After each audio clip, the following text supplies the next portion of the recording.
मैं सरफराज मोबिन आप लोगों का स्वागत करता हूँ आपके यूट्यूब चैनल ज्ञान स्टडी सेंटर में। तो आज हम लोग वेक्टर के अगले लेक्चर में वेक्टर एडिशन के बारे में पढ़ेंगे। वेक्टर एडिशन नाम से लग रहा होगा कि अरे ये क्या है। वेक्टर एडिशन है मतलब ऐड करने वाला चीज़ है। जो हम लोग बचपन से पढ़ते आ रहे हैं वही ऐड करने वाला चीज़ है। लेकिन अभी तक वेक्टर पढ़ के समझ में आ गया होगा कि ये नॉर्मल मैथ की तरह नहीं है, लेकिन मैथ ही है। इसको अलग तरह से करने का तरीका है। तो वेक्टर एडिशन जैसे कि हम लोग पहले पढ़ते थे कि 7 में 3 जोड़े तो 10 आ गया, 7 में -3 मतलब 7 में से 3 घटाए तो 4 आ गया। यहाँ पर ऐसा नहीं होगा, कभी 7 में 3 जोड़ने पर 10 आएगा, आ भी सकता है। 7 में 3 जोड़ने के बाद 4 भी आ सकता है, 5 भी आ सकता है, कुछ भी आ सकता है। इसमें सबसे इंपॉर्टेंट चीज़ होता है कि 2 या 2 से अधिक वेक्टर, उसके बीच में डायरेक्शन क्या है, उसी के हिसाब से उसका रिजल्टेंट वेक्टर आता है या उसका रिजल्ट आता है। कभी ऐसा नहीं होगा कि आप नॉर्मल जो ऐड करते हुए आ रहे बचपन से वो ऐड यहाँ पर अगर लगाते हैं तो बहुत कम चांस है, रेयर चांस है कि आपका आंसर सही होगा। बहुत ज़्यादा चांस है कि आपका आंसर हमेशा गलत आएगा। अब जैसे मान लेते हैं कि किसी पार्टिकल पर 5 न्यूटन का फोर्स लग रहा है और फिर एक 5 न्यूटन का फोर्स लग रहा है, दोनों को हमको ऐड करना है। तो दोनों को ऐड करने के बाद अगर नॉर्मल मैथ लगा दें और 10 न्यूटन लिख दें तो ये चीज़ क्या हो जाएगा, बहुत चांस है कि गलत हो जाएगा, बहुत ज़्यादा चांस है ये चीज़ गलत हो जाएगा। तो इसमें क्या होता है कि 5 न्यूटन का फोर्स जो पार्टिकल पर लग रहा है और ये वाला जो 5 न्यूटन का फोर्स पार्टिकल पर लग रहा है, इस दोनों ही फोर्स के बीच में क्या एंगल है वही चीज़ डिपेंड करेगा कि इसका रिजल्ट क्या आने वाला है।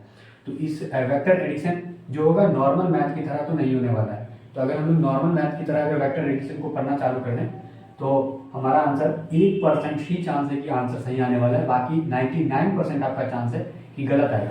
तो वेक्टर एडिशन करने के लिए जो हम लोग पढ़ेंगे वो 3 रूल है। एक है triangle law of vector addition जो अभी हम लोग पढ़ने वाले हैं, एक है पैरेललोग्राम ऑफ वेक्टर एडिशन और तीसरा है polygon law of vector addition. तीनों को अच्छे से जानेंगे कि आखिर ये रूल क्या है और ये जो तीनों लॉ है, नियम है, अगर तीनों लॉ अगर एक क्वेश्चन पे लगाया जाए तो क्या अलग अलग आंसर आएगा, तो नहीं आता है। तीनों लॉ अगर एक ही आंसर पर एक ही क्वेश्चन पर लगाइएगा तो उसका जो आंसर है वो तीनों ही लॉ से या तीनों ही रूल से एक ही आए जो उसका ओरिजिनल आंसर है। मतलब ऐसा नहीं कि ट्राइंगल लॉ लगाए तो अलग आंसर आ गया, पैरेललोग्राम लगाए तो अलग आंसर आ गया, पॉलीगन लॉ लगाए तो अलग आंसर आ गया। तीनों ही लॉ सेम है, बस तरीका बदल जाता है। वेक्टर बदलता है तो तरीका बदल जाता है, या फिर वेक्टर को रखने का रिप्रेजेंटेशन बदलता है तो उसका लॉ लगाने का भी तरीका क्या हो जाता है, बदल जाता है। तो पहला हम लोग पढ़ेंगे triangle law of vector addition. तो triangle law of vector addition है, इसका क्या मतलब कि कोई भी वेक्टर होगा उस वेक्टर से मिलकर ट्राइंगल बन रहा होगा और उसी से हम लोग क्या करेंगे, उसका रिजल्टेंट वेक्टर निकालेंगे या उसका रिजल्ट निकालेंगे कि आखिर किसी पार्टिकल पर जो फोर्स लगा तो उसकी जो रिजल्टेंट फोर्स होगा वो कितना होगा, ये निकालने का तरीका triangle law of vector addition सिखा देगा। तो इसको पहले हम लोग पढ़ लेते हैं कि triangle law of vector addition कहता क्या है। ये कभी कभी आप लोग के स्कूल में कभी पूछ लिया जाएगा कि what is triangle law of vector addition, statement के तौर पे लिखे तो इसको लिख देना है, मतलब याद नहीं करना, समझना है। When two vectors are kept along the adjacent side of triangle in an order. बहुत इंपॉर्टेंट वर्ड अगर यहाँ पे देखा जाए तो इन एन ऑर्डर है। इन एन ऑर्डर क्या है इसको भी हम समझेंगे। Then the resultant of this two vector is shown by third side of triangle in opposite order. अब जैसे मान लेते हैं कि एक वेक्टर अपने पास ए है जो इस डायरेक्शन में है और एक वेक्टर इसी के ऊपर रखा गया है जो इस तरह से है। तो यहाँ पर एक वेक्टर ए और एक वेक्टर बी दोनों को देखा जाए तो एक ऑर्डर में रखा गया है, जो हम पहले बोल चुके हैं इन एन ऑर्डर। और दो वेक्टर है, दोनों को एक ऑर्डर में रखा गया। अब ये ऑर्डर कैसे ऑर्डर में रखा गया इसको समझने के लिए समझा रहा है। तो देखिए, तो पहले वेक्टर का हेड दूसरे वेक्टर के टेल पर रखा गया है, या दूसरे वेक्टर का या पहले वेक्टर का टेल दूसरे वेक्टर के हेड पर रखा गया है। तो ये एक ऑर्डर है, ये एक सीक्वेंस है। इसी तरीके से दोनों वेक्टर, जो भी दो वेक्टर होगा उसमें ट्राइंगल लॉ लगाना हो तो पहले यही स्टेप करना है कि एक वेक्टर रखा और दूसरे वेक्टर का टेल पहले वेक्टर की हेड पे रख दिए, तो इस तरह से हो गया। तो देन इस दोनों वेक्टर का जो रिजल्टेंट वेक्टर होगा, जो रिजल्टेंट वेक्टर आने वाला है, अब ये ऑर्डर में नहीं होगा, ये अपोजिट ऑर्डर में होगा। अगर मान लीजिए एक वेक्टर ए दूसरा वेक्टर बी, इसका रिजल्टेंट वेक्टर कैसे आता, तो इस ऑर्डर में जा रहा है, यू गया और यू आ जाता, मतलब ऐसे आ जाता। तो क्या ये ऑर्डर सही है? ये ऑर्डर गलत है, क्योंकि पहले ही बोला गया कि then resultant of this two vector is shown by third side of triangle in opposite order. Triangle के अपोजिट ऑर्डर में होगा। तो ऑर्डर कैसे चल रहा था, इस तरह से चल रहा था ऑर्डर, तो इस ऑर्डर में ना आके रिजल्टेंट वेक्टर किस ऑर्डर में जाएगा, जस्ट अपोजिट, उल्टा, इस इधर आना चाहिए था, इधर नहीं आएगा, अपोजिट साइड में चला जाएगा, इस साइड में जाएगा, इस साइड में कहाँ चला जाएगा, इस तरह से चला जाएगा। तो ये मिलेगा आपको रिजल्टेंट वेक्टर, जिसको हम लोग आर वेक्टर से डिनोट कर सकते हैं। तो रिजल्टेंट वेक्टर को क्या बोलेंगे, रिजल्टेंट वेक्टर ऐसा होगा, रिजल्टेंट वेक्टर जो होगा दोनों वेक्टर का समेशन होगा, vector A plus vector B. अब बहुत सारे लोग बोल रहे हैं कि अगर मान लेते हैं कि वेक्टर ए का वैल्यू 5 न्यूटन है और वेक्टर बी का वैल्यू 10 न्यूटन है, तो इजी है, हम यहाँ से बता सकते हैं resultant vector equal to 5 newton plus 10 newton equal to 15 newton. लो, गलत हो गया। क्यों गलत हो गया, क्योंकि पहले ही बोला गया, ये यहाँ पे सिर्फ ये चीज बता रहा है कि रिजल्टेंट वेक्टर आया कैसे, ए वेक्टर और बी वेक्टर का सम है, मतलब triangle law of vector addition लगाकर रिजल्टेंट वेक्टर आया, ना कि दोनों को जोड़ देने से 15 आ जाएगा और आपका आंसर सही हो जाएगा। यहाँ पे इस दोनों वेक्टर के बीच में कौन सा एंगल लाई करता है वो भी इंपॉर्टेंट है। तो हम समझ गए होंगे कि यहाँ पर इतना आसानी से आंसर आने वाला नहीं है, और पहले इतना जानने, मतलब इसका मैग्नीट्यूड और इसका डायरेक्शन अलग होगा, इसका मैग्नीट्यूड इसका डायरेक्शन अलग होगा, तो इसका भी मैग्नीट्यूड इसका भी डायरेक्शन क्या होगा, अलग होगा। और वो तीनों ही चीजों को बैलेंस करने के लिए जो हम लोगों को सीखना है वो triangle law of vector addition में सीखना है। तो पहले तो हम लोग बनाना सीखे कि ट्राइंगल बनता कैसे है। अगर मान लेते हैं कि एक वेक्टर ए ऐसे, मतलब इस पोजीशन में रखा गया, तो दूसरा वेक्टर इसी ऑर्डर में होना चाहिए, मतलब इसके हेड के ऊपर दूसरे वेक्टर का टेल होना चाहिए। तो तीसरा वेक्टर जो रिजल्टेंट वेक्टर आने वाला है वो इस ऑर्डर में ना आकर इसके जस्ट अपोजिट ऑर्डर में आएगा। ये सीक्वेंस, मतलब ऑर्डर इस तरह से चल रहा था, ऐसे आना चाहिए था रिजल्टेंट वेक्टर का ऑर्डर, लेकिन ऐसे नहीं आएगा, ये अपोजिट ऑर्डर में चला जाता है। यहाँ पे साफ साफ लिखा गया इन अपोजिट ऑर्डर। जो रिजल्टेंट वेक्टर का जो साइड होगा, वो ट्राइंगल का जो साइड होगा वो जस्ट अपोजिट साइड में आ जाता है। तो इस तरह से हो जाएगा। आपने कभी मिस्टेक, मतलब एक और अगर देखा जाए, एक एग्जांपल और देखा जाए इसके ऊपर, तो अगर पहला स्टेप वाइज अगर हम देखें, स्टेप 1 इसका क्या होगा, जैसे एक वेक्टर अपने पास मान लेते हैं ऐसा ए वेक्टर है, तो स्टेप 1 हो गया एक वेक्टर ए, तो इस वेक्टर का हेड का है ये रहा। अब दूसरे वेक्टर का जो टेल होगा वो कहाँ आना चाहिए, पहले वेक्टर के हेड पे आना चाहिए। तो स्टेप 2 में क्या बोलेंगे, स्टेप 2 हो जाएगा आपका, वेक्टर ए पहले से ही है तो ऐसा ही रहेगा। दूसरा वेक्टर जो मान लेते हैं, कोई भी वेक्टर हो, मान लेते हैं कोई भी एंगल पे रखा हुआ हो एक्स एक्सिस पे, तो उसको कहाँ पे लाकर रखना है, वेक्टर ए के हेड पे लाकर रखना है, उसका टेल दूसरे वेक्टर का, तो दूसरे वेक्टर का हम लोग टेल लाके यहाँ पे रख दिया, उसका हेड आगे चला गया, और ये होगा वेक्टर बी। अब रिजल्टेंट वेक्टर निकालना है तो कैसे निकालेंगे रिजल्टेंट वेक्टर, तो सब कुछ सेम रहेगा, वेक्टर ए वेक्टर बी। अब रिजल्टेंट वेक्टर किधर आने वाला है, तो रिजल्टेंट वेक्टर का ऑर्डर होगा वो उल्टा होगा, अपोजिट, और वो इस साइड में आ जाएगा, इस साइड में रिजल्टेंट वेक्टर हो गया। बनाना सीख लिए हम लोग, मतलब फिगर बना सकते हैं, लेकिन हर जगह फिगर बनाना नहीं हमको, सिर्फ यहाँ पे जो triangle law of vector addition सीख रहे हैं तो इसमें फिगर बनाना हम लोगों को आना चाहिए कि स्टेप 1 कैसे, स्टेप 2 कैसे, स्टेप 3 कैसे।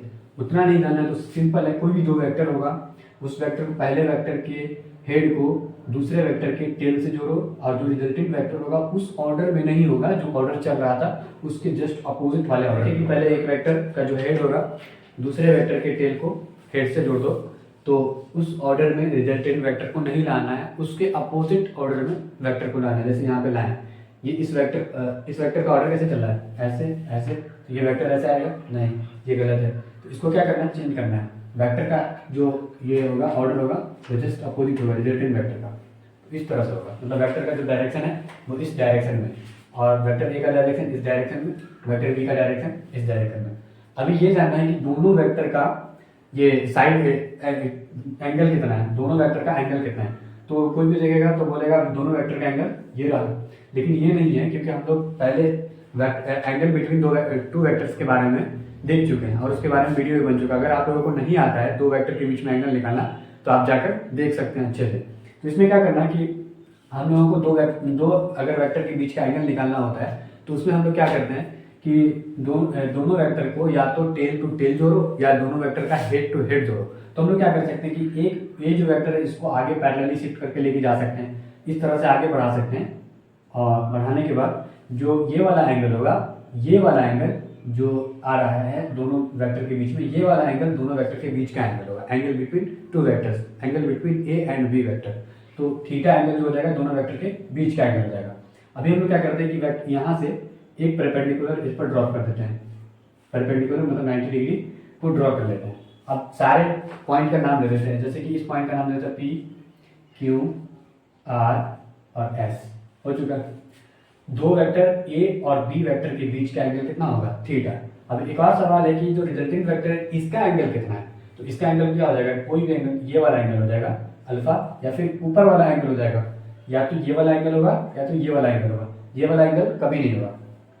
क्यों ये वाला एंगल होगा, क्योंकि ये वाला एंगल इसलिए होगा, ये जो रिजल्टिंग वेक्टर है इस ए वेक्टर से कितना दूरी पर है, या फिर ये वाला एंगल अगर मान लेते हैं यहाँ पे बीटा है, तो ये वाला एंगल जो बीटा है, ये वाला एंगल रिजल्टिंग वेक्टर से या इस एक्सिस से या फिर बी वेक्टर से कितना दूरी पर है। तो इस तरह से देखते हैं। तो यहाँ पर ए वेक्टर से अल्फा एंगल पर रिजल्टिंग वेक्टर है, इसलिए हम यहाँ पर कंसीडर कर रहे हैं कि अल्फा जो है वो रिजल्टिंग वेक्टर का एंगल है या फिर डायरेक्शन है। एंगल को ही क्या बोलते हैं हम लोग, डायरेक्शन।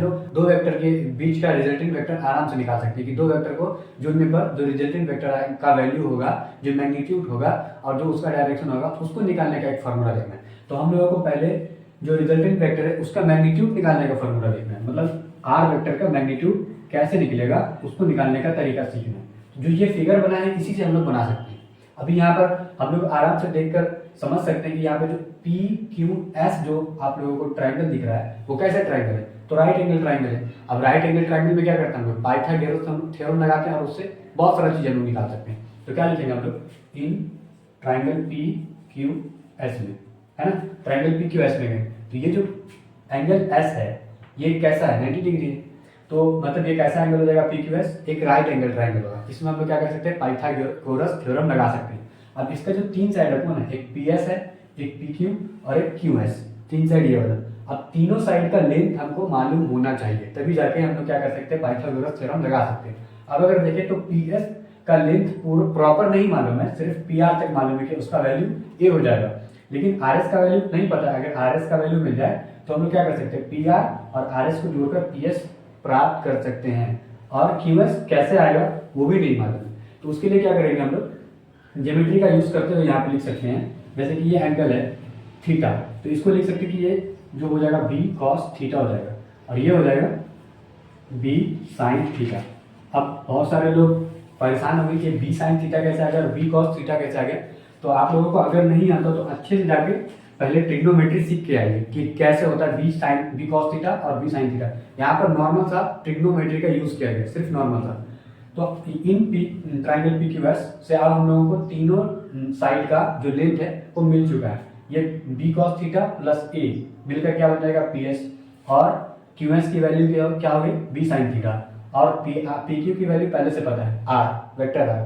तो अब हम लोग क्या लगा सकते हैं, पाइथागोरस थ्योरम लगा सकते हैं। मतलब तो लिखेंगे पाइथागोरस थ्योरम।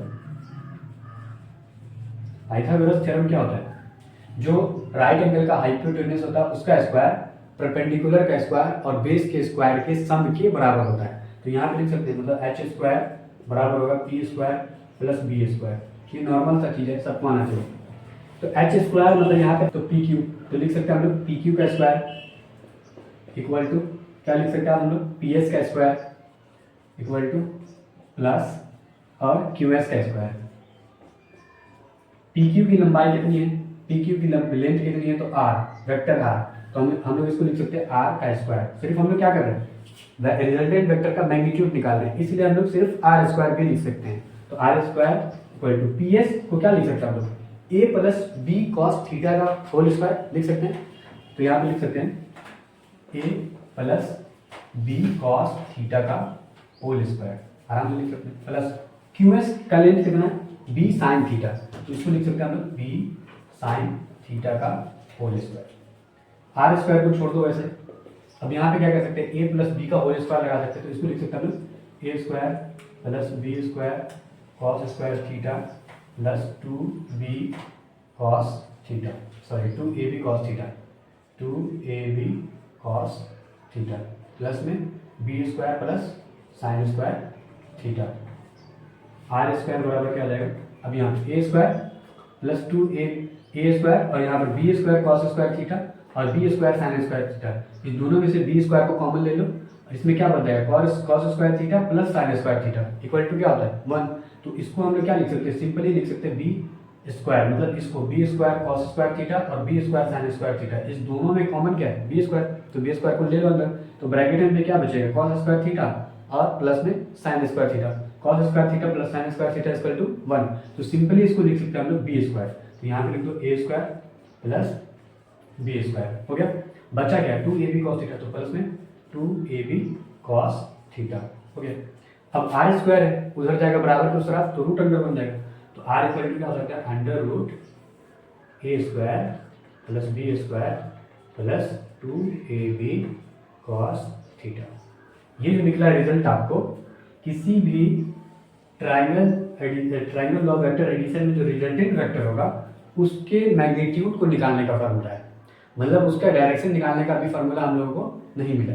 आप लोग अच्छे से देख लो क्या है, यहाँ पे आसानी से आपको सब कुछ समझाया गया। यहाँ पे अगर प्रॉब्लम हो रहा है तो आपको ट्रिग्नोमेट्री नहीं आता है, सिंपली ट्रिग्नोमेट्री आपको नहीं आता है। ये छोटा सा ट्राइंगल आपको क्यू आर एस दिख रहा होगा, इसमें एक राइट एंगल ट्राइंगल है, मतलब ये वाला जो हो जाएगा हाइपोटेनियस, ये हो जाएगा बेस और ये इसका परपेंडिकुलर, तो लगा दो ये थीटा है, तो इसको हम लोग कॉस थीटा बराबर क्या लिख सकते हैं, पी बाई, हम लोग ट्राइंगल लॉ वेक्टर एडिशन का यूज करके जो दो वेक्टर का सम होगा उसका जो रिजल्टेंट वेक्टर होगा उसका मैग्नीट्यूड निकालने का एक फार्मूला, एक रिजल्ट हम लोग निकाल चुके हैं, जो अभी देखें। अब उसी रिजल्टेंट वेक्टर का हम लोगों को डायरेक्शन निकालना है, तो डायरेक्शन पहले ही बताया गया कि रिजल्टेंट वेक्टर का जो एंगल है, जो डायरेक्शन है वो क्या है, अल्फा है।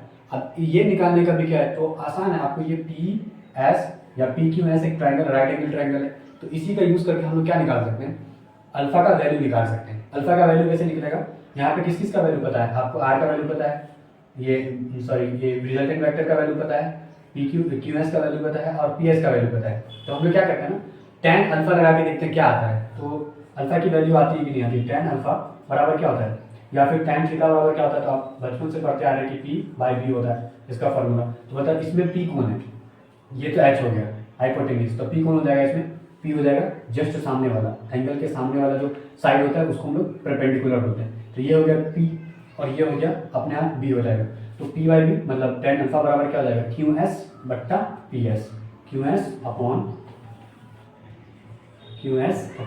पी एस, tan अल्फा बराबर क्यू एस का वैल्यू कितना है, बी साइन थीटा, इसको बोल सकते हैं हम लोग बी साइन थीटा बट्टे में, और ये पी एस की वैल्यू कितना है, तो पी एस दो टुकड़ा में बटा हुआ है, एक P R plus R S, P R का वैल्यू ए और आर एस का वैल्यू बी कॉस थीटा, तो हम इसको डायरेक्ट लिख सकते हैं A plus B cos theta. तो यहाँ पे क्या है, tan alpha equal to B sine theta बट्टे में A plus B cos theta, लेकिन हमको सिर्फ अल्फा की वैल्यू निकालनी है, तो अल्फा की वैल्यू निकालने के लिए क्या करेंगे, अल्फा को छोड़ो और tan को उधर लेके चले जाओ, और जब हम tan को उधर लेके जाते हैं तो tan इन्वर्स हो जाता है, tan उल्टा हो जाता है, उसको आप लोग आगे मैथ में पढ़ेंगे। लेकिन अब अगर tan थीटा है और बट्टे में बराबर में x लिखा हुआ है, हमको सिर्फ थीटा की वैल्यू चाहिए, तो थीटा को छोड़ो और tan को जब उधर लेके जाएंगे तो tan इनवर्स हो जाएगा, मतलब उसके ऊपर -1 आ जाएगा, तो tan इनवर्स x हो जाएगा। बस यहाँ पे अल्फा को छोड़ना है और tan को उधर लेके जाना है, तो tan इनवर्स इसके अंदर क्या क्या रह जाएगा, बी साइन थीटा जो जैसे था वैसा ही, बी साइन थीटा बट्टे में A plus B cos theta, ये हो गया। ये बन गया आपको रिजल्टेंट वेक्टर का डायरेक्शन निकालने का रिजल्ट। तो आप लोग क्या करो, इस दो फार्मूला को अच्छे से क्या करना है, याद रखना है। इससे पहले तो हम लोग अभी दो रिजल्टेंट वेक्टर का मैग्नीट्यूड निकालने का फार्मूला पढ़े, वो क्या पढ़े, जैसे आर वेक्टर रिजल्टेंट वेक्टर है कोई भी, ए वेक्टर और बी वेक्टर के बीच का रिजल्टेंट वेक्टर है, तो उसको निकालने का फार्मूला था अंडर रूट में a square plus B square plus 2ab cos theta, ये वाला फार्मूला था। तो इसको भी क्या करना हम लोगों को याद रखना है। तो ये एक वेक्टर नहीं है, ये इस वेक्टर का मैग्नीट्यूड निकालने का फार्मूला है। अब मैग्नीट्यूड निकल गया रिजल्टेंट वेक्टर का और डायरेक्शन भी निकल गया, तो रिजल्टेंट वेक्टर को क्या कर सकते हैं हम लोग, आसानी से डिफाइन कर सकते हैं। का एक क्वेश्चन अपने पास, मान लेते हैं कि किसी पार्टिकल पर कोई भी फोर्स लगा रहा है 4 न्यूटन का और एक और फोर्स लग रहा है 3 न्यूटन का, लेकिन दोनों ही फोर्स का अगर डायरेक्शन देखें तो सेम डायरेक्शन है, 4 न्यूटन इसी डायरेक्शन में और 3 न्यूटन भी इसी डायरेक्शन में, तो इसका जो रिजल्टेंट वेक्टर होगा वो कितना होगा, वही हमको निकालना, मतलब रिजल्टेंट फोर्स निकालना है। और फोर्स एक वेक्टर क्वांटिटी होता है, तो इसमें हम लोगों को डायरेक्शन का भी ध्यान रखना जरूरी है। लेकिन अगर आप 4 newton plus 3 newton equal to 7 बोल दे तो क्या हो जाएगा, गलत नहीं होगा, सही हो जाएगा, अभी सही हो जाएगा, लेकिन हर वक्त सही नहीं होगा। मतलब हर समय जो ये अपना पुराना वाला मैथ्स का तरीका है वो लगाना वेक्टर में सही नहीं होगा। तो यहाँ पे रिजल्टेंट वेक्टर का हम लोग फार्मूला पढ़ चुके हैं। अगर हम लोग 4 न्यूटन को ए वेक्टर लेके चले और 3 न्यूटन को बी वेक्टर मान के चले तो क्या बोलेंगे? रिजल्टेंट वेक्टर का फार्मूला क्या पढ़े हम लोग? रिजल्टेंट वेक्टर के मैग्नीट्यूड निकालने का formula a square plus B square plus 2ab cos theta. अब यहाँ पे सवाल उठेगा कि दो वेक्टर का मैग्नीट्यूड दे देने से दोनों वेक्टर के बीच का रिजल्टेंट वेक्टर निकालना मुश्किल है। उस दोनों वेक्टर के बीच का हमको डायरेक्ट ये भी पता होना चाहिए, एंगल भी मालूम होना चाहिए। अगर एंगल नहीं पता है तो हम वेक्टर को कभी जोड़ ही नहीं सकते, एंगल का होना बहुत जरूरी है। तो यहाँ पे हम लोग देख के बता सकते हैं कि 4 न्यूटन और 3 न्यूटन में कितना, दोनों के बीच में एंगल कितना है। तो बताओ 4 न्यूटन भी इसी डायरेक्शन में जा रहा है और 3 न्यूटन भी इसी डायरेक्शन में जा रहा है, तो दोनों के बीच का एंगल कितना होगा? दोनों के बीच का एंगल 0 है, दोनों के बीच का एंगल 0 होगा, मतलब यहाँ पे जो एंगल बन रहा होगा 0 डिग्री का बन रहा होगा। तो यहाँ पे थीटा का वैल्यू हमको मालूम है, तो ये वाला फार्मूला आप लगा सकते हैं। तो रिजल्टेंट वेक्टर का मैग्नीट्यूड कैसे निकालेंगे? ए स्क्वायर का वैल्यू 4 का स्क्वायर प्लस 3 का स्क्वायर प्लस 2a की वैल्यू कितना है? 4 इंटू 3 इंटू में कॉस थीटा की वैल्यू, कॉस थीटा की वैल्यू कितना? 0 डिग्री, 0 रख देना। 4 का स्क्वायर कितना होगा? रिजल्टेंट वेक्टर 4 का स्क्वायर 16 प्लस 9 प्लस कितना? कॉस थीटा की वैल्यू कितना होगा? कॉस 0 डिग्री का वैल्यू, कॉस 0 डिग्री का वैल्यू 1। तो यहाँ पर हम लोग 1 रख देंगे। 4 गुना 8, 8 त्रिक 24, तो यहाँ पे हो जाएगा 24 गुना में 1, सबको जोड़ दो। 16 9 कितना? 25, 25 और 24 कितना हो जाएगा? 49। तो रिजल्टेंट वेक्टर का वैल्यू कितना आया? अंडर रूट में 49, और 49 को हम निकाल सकते हैं, मतलब 7, जो फोर्स लग रहा होगा उस पार्टिकल पर 7 न्यूटन का लग रहा होगा। तो हम इसको आराम से देख के बता सकते हैं कि 4 न्यूटन और 3 न्यूटन दोनों जुड़कर कितना बन जाएगा? 7 न्यूटन का बन जाएगा, मतलब 7 न्यूटन का फोर्स उस पर लग रहा होगा। अब सिर्फ रिजल्टेंट फोर्स का हमने क्या निकाला? मैग्नीट्यूड, इसका डायरेक्शन भी निकाला।